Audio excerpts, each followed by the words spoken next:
Hello everyone and welcome to another Mate Nason video. In this video I'm going to be doing a quick unboxing for the new Stonemaier game, Red Rising. This game is designed by Jeremy Stonemaier and Alexander Schmidt, and it is based off the novel series by Pierce Brown, Red Rising. Let's unbox the collector's edition and take a look at what's inside.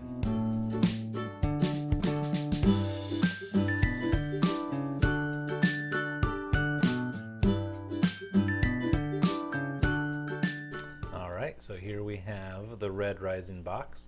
Let's go ahead and take a nice look at the front cover here. And there's the back. All right, let's crack the box open and take a look at what we have.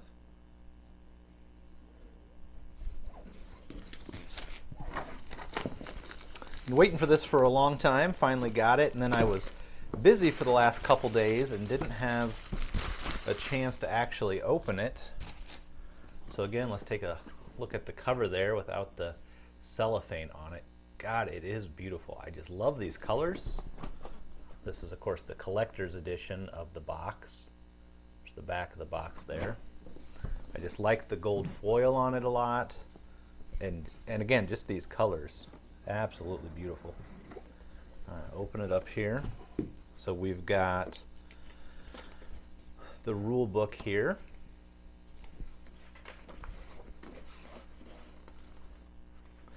I was never a big fan of rule books that are the same size as the box. They're always inconvenient to hold and read. But this is a nice paper. Stonemaier always has such good quality products. I just absolutely love all their production quality is top-notch. Here we've got the Automa rules. Of course, Stonemaier games are very famous for their automated opponents, typically not card-crafted, card-driven automas that make the decisions there. All right, so here we got the inside of the box. And the first thing we see are some baggies. And then we got our punch board there with the different factions of the Red Rising universe. And the back side, so you can shuffle them up and deal them out. Looks like they're about the same thickness as the tiles you would see in Scythe or their other products there. And then the plastic lid here that holds in the pieces has an indentation that the board actually just slides right into. We'll take a look at the board here in just a second. So there we see the inside of the collector's edition box. Again, you got the plastic cover to hold everything in. I am planning on storing this game vertical, so I wonder how well this plastic lid will actually do in keeping everything in its place. So we've got the score pad, and it has a little cutout there for it to fit into. And then we got the dice that you can roll to get different bonuses. And here we've got the Sovereign token, which looks like it's metal, and it is metal. So there is the Sovereign's token, if I can get that to focus in there for you. Looks like it fits right there, and the dice fits right there. There should be the first player marker as well. I think it's probably buried in here. So in the collector's editions, all these pieces are metal pieces.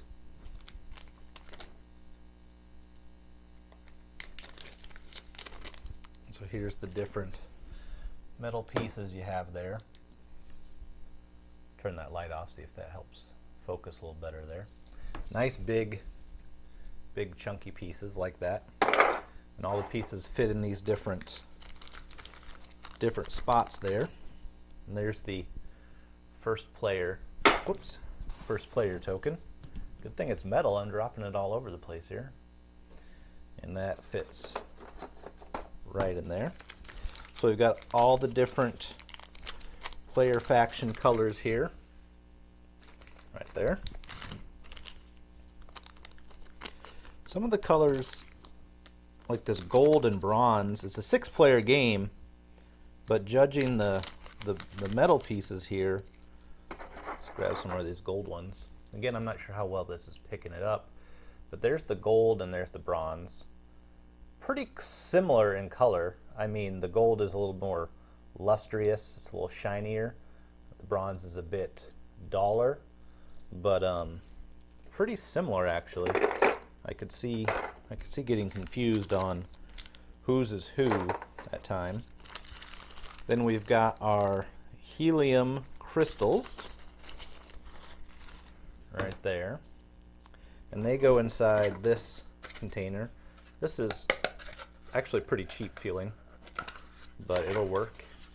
So you have this container that all your helium crystals will fit in, and that fits very snugly right in there. And now we've got all of our cards.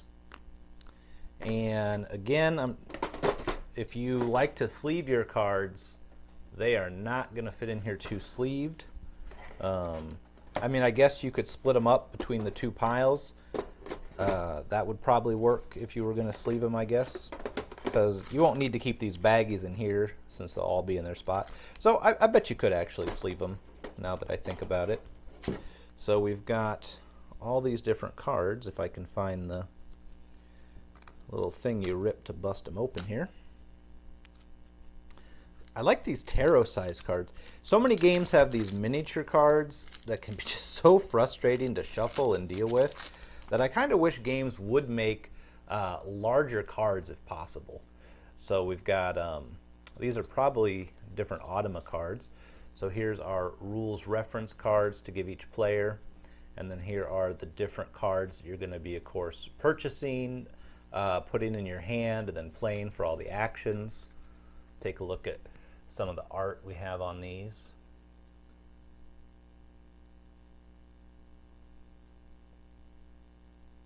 Really like the art. Love the feel of these cards. Again, really enjoy these bigger cards. So there's some of those. So again, we have a whole nother giant deck of those cards. And then here we got, actually these are probably the Automa cards now that I think about it. These are smaller, regular US size cards. Ooh, that is tight in there. There we go. Yeah, so these are the different Automa cards that you'd use to play the game solo.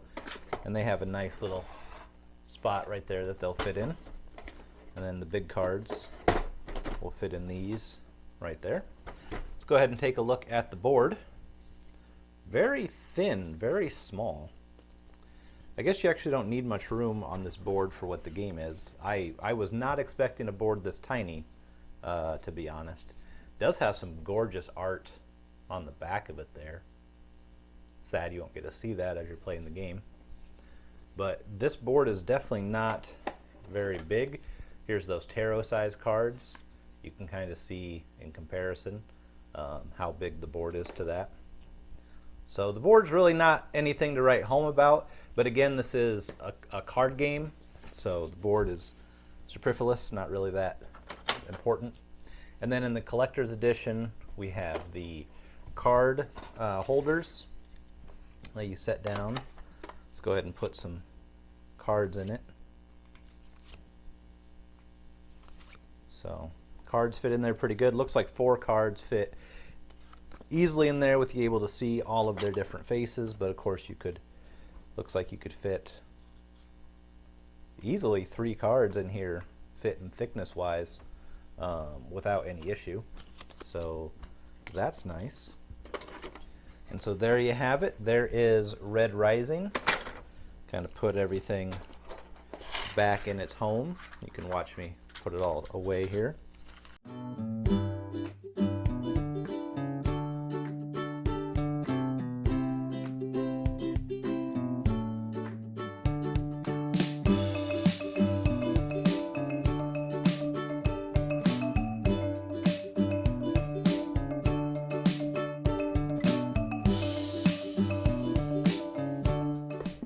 it is.